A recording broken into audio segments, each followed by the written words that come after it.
쉴드가 되고 있거든요. 쉴드가 되고 있는데 왜 그 공용 PC로 쓰던 PC에서 왜 표창장 파일이 나왔냐 이 부분에 대해서 여러 가지 설왕설래가 있죠. 근데 사실상 약간의 반전이 있다 저는 이렇게 보는 상황이거든요. 그러니까 지금 뭐 다른 핵심 이런 요약을 떠나가지고 정 교수 PC에 대한 디지털 포렌식을 근거로 이야기했을 때 2014년 4월 이후에서야 집에서 PC를 사용했다는 기록이 나오는데 검찰은 지금 이때가 아니고요. 이보다 훨씬 전 2013년 6월 달에 방배동 집에서 그 범행을 했다는 주장 자체 요거. 그러니까 시점이 안 맞는다는 거예요. 그 PC에서 그 PC를 이렇게 본 거죠. 정경심 교수가 쓰다가 다시 공용 PC로 쓰다가 다음에 다시 집에서 쓰다가 이 과정들이 있는데 첫 번째 논란거리 중에 하나는 검찰의 영장 목록에 없었던 PC인데 거기에 상장 파일이 있다는 걸 어떻게 알고 검찰이 가져갔느냐는 의혹이 하나 있고요. 네. 그리고 지금 그게 정경심 교수가 쓰던 그 PC의 그 파일이 남겨진 그 시점이 정경심 교수가 쓰던 때가 아니고 공용으로 쓰던 PC이던 때다 이렇게까지 나오는 상황이면 지금 그것만 쉴드가 제대로 되면 정경심 교수의 무슨 뭐 입시비리 이런 것들에 대해서는 거의 되게 쉴드가 되는 것 같은 이런 분위기거든요. 이거는 보면은 결국에는 시차에 대한 것도 짜맞추기를 제대로 못했다는 얘기잖아요, 검찰에서. 그래서 지금 보면 얼마나 이게 갖다 껴맞추기가 힘든지를 보여주는 반증이기도 해요. 억지로 껴맞췄는데도 이렇게 시간적인 허점이 보인다라는 거는. 그래서 저는 나아가서는 직인 파일이 있었다라고 하는데 직인 파일이 도대체 어떤 형태로 있었는지도 좀 확인할 필요가 있지 않을까? 이 직인 파일로 과연 조작이 가능해? 그것도 봐야 될 수도 있을 것 같아요. 그냥 직인 파일이 어떤 형태에 있느냐에 따라서 이게 위조를 할 수 있느냐 없느냐를 알 수가 있거든요. 그러니까 저도 이제 과거에 군대에서 이제 참모총장 표창장을 한번 위조를 해본 적이 있어서. 왜요? 잠깐만 구속시켜. 네, 이미 20년 전이라서 공소시효는 지났는데. 지났구나. 아유, 다행이다. 네, 이게 보통 쉬운 일, 그때는 또 아날로그 시대였음에도 불구하고 하는데 좀 쉽지 않았거든요. 근데 이게 또 이제 기존에서는 좀 회사가 직인을 파일로 해서 발행하는 거를 제가 전산 작업을 했던 사람이기도 해요. 회사의 원천징수 영수증이나 재직증명서를 실제 도장으로 찍는 것도 엄한 일이기 때문에 전산 파일로 해서 어떻게 하면 할 수 있을까? 직인 파일을 만들어 본 사람이기도 해요. 그렇다라고 하면은 이게 과연 직인 파일이 나왔는데 그냥 직인만 찍힌 파일인지 이게 빈종에 출력이 되면은 그 도장의 그 투명한 부분을 어떻게 흰색으로 처리되는지 뭐 투명 처리를 했는지에 따라서 또 달라지거든요. 그러니까 이게 위조가 가능한 파일인지도 한번 들여다볼 필요도 있을 정도의 의심을 하게 되더라고요. 이런 정도로 못 만든다면. 아니 표창장을 위조해서 뭐에 사용했습니까? 내가 말하고 싶었어. 이거는요. 그러니까 저는 이제 없던 상장을 만들어준 건 아니고요. 좀 건너갈 수 있는데 군대에서의 모든 하사관 장교들은 그 육군 병적 기록부에 그 기록 변경이라는 걸 합니다. 그걸 2개를 들고 다니는데 그걸 이제 상을 받으면은 참모총장한테서 상을 받으면은 사본을 만들어서 육본에 또 줘요 다시. 근데 그거를 만들어 달라고 제가 그때도 인사에 있었는데 그 분실을 한 거예요 표창장을. 구속은 면해줄게. 네, 그래서 이제 본인한테 불구속으로 재판 본인한테 이제 다시 돌려줘야 되는데 돌려줄 게 없어가지고 위조를 해서 만들어 드렸죠. 분실을 했기 때문에 네. 똑같이 만들었다. 똑같이 만들어줘야 되는 거예요. 이 부분은 HWP로 조작했다. 이렇게까지 이야기가 나오잖아요. 그러니까 말도 안 되는 소리예요. 이거 또한 1시간, 2시간 얘기할 수 있는데 그치. 정말 재미있는 얘기긴 한데요. 여기까지만 하겠습니다. 그러니까 이게 이제 확실하게 재판부가 받아들이기만 한다면 이건 정경심 교수 이상하잖아요. 일단 증거 목록에도 없는 PC를 저기 표창장 파일이 들어있다고 압수해가는 것도 끼고 더군다나 지금 정경심 교수가 그 PC를 갖고 있던 집에서 이걸 조작했다고 얘기했는데 사실은 조작했다고 하는 시점은 공용으로 쓰고 있던 PC였고 그러면 이게 완전히 벗어나는 거거든요.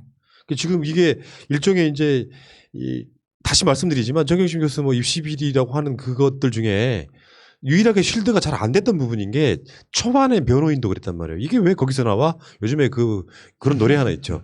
네가 왜 거기서 나왔처럼 거기서 나와 됐는데 이게 지금 포렌식을 해보니까 시점이 안 맞다 이렇게 되면은 완전 무죄가 될 가능성이 없다고 봐. 익성은 뭐 사모펀드 관련한 거는 사실상 거의 대부분 쉴드가 끝났다고 보고 그러면 이게 검찰은 도대체 무슨 수사를 한 걸까요?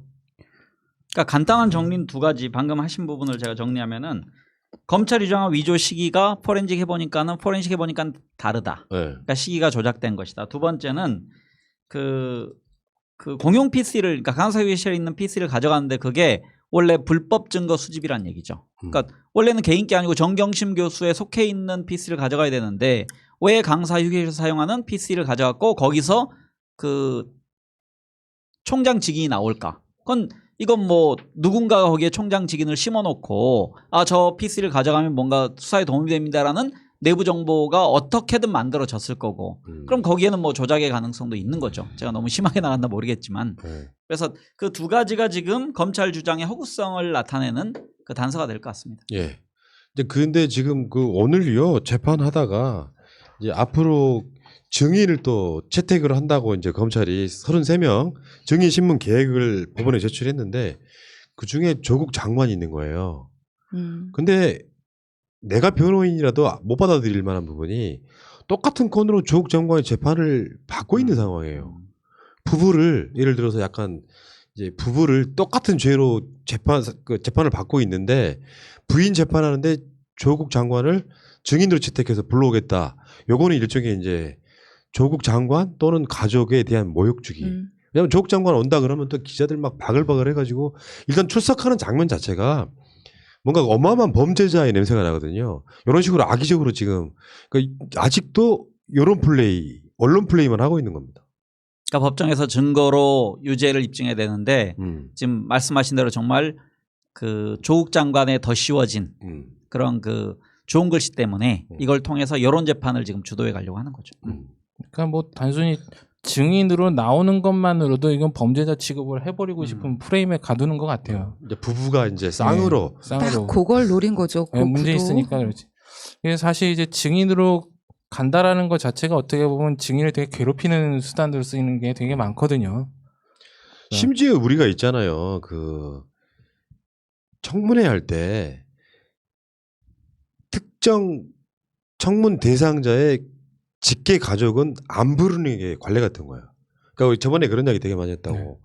증인으로 조국 장관 그 청문회 하는데 부인을 또는 뭐 자녀를 증인 신청하는 경우가 있잖아요. 그때 나왔던 이야기가 외국에는 청문회를 할 때 가족들을 똑같이 부른다는데 거기에 이제 영광의 자리에 청문회 받는 것 자체가 영광의 자리고 그렇다 보면 자녀들이 또 같이 보면서 이게 자기 아버지나 어머니에 대한 뭐랄까 영광의 자리를 함께 하는 것과 무슨 청문회도 마찬가지고 법원도 마찬가지고 사실 아무것도 아닌 건인데 그 사회적으로 가장 핵심의 어떤 논란이 됐던 그런 인물을 자기 부인 재판할 때 똑같은 재판 받고 있는 사람한테 불러다가 모욕주기 하는 이런 미친 짓을 하지 방금 말아야죠. 말씀하신 건 미국의 그 상원에 그 외교 인사를 인준할 때 청문회 때 가족이 동석하는 거지 무슨 범죄 관련된 그 청문을 할 때는 가족을 부르면 안 아니, 되죠. 그러니까 장관들이요, 네네. 장관들. 아니 그러니까 그 방금 예를 든 게 그러니까 미국 상원에서 아마 그 예를 들어 대사 인준 그런 경우 있어요. 네. 그러니까 아니 그럴 때는 가족을 부르는 게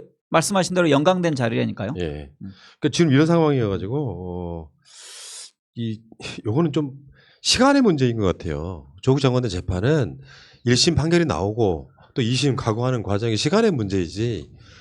제가 다시 말씀드리지만 일부 민주당 인사들 중에 조국 장관 막 욕하고 비판했던 분들 또는 일부 진보 분들 계속 지켜보시기 바라요. 이게 재판인가?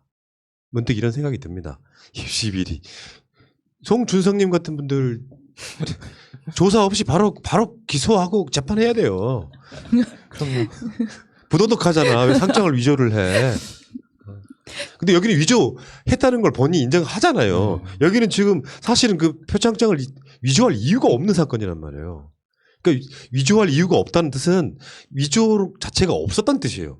반대로 말하면. 사실 냉정하게 보면 표창장을 위조했다 하더라도 이게 뭐가 문제인데라고 할 만한 사건이거든요.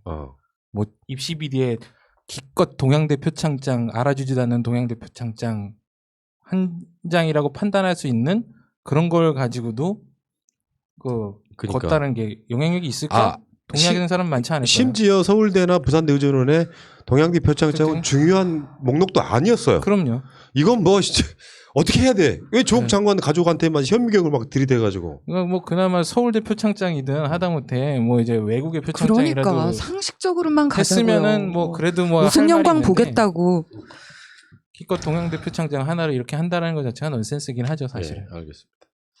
자, 그 얘기는 여기까지 하시고요.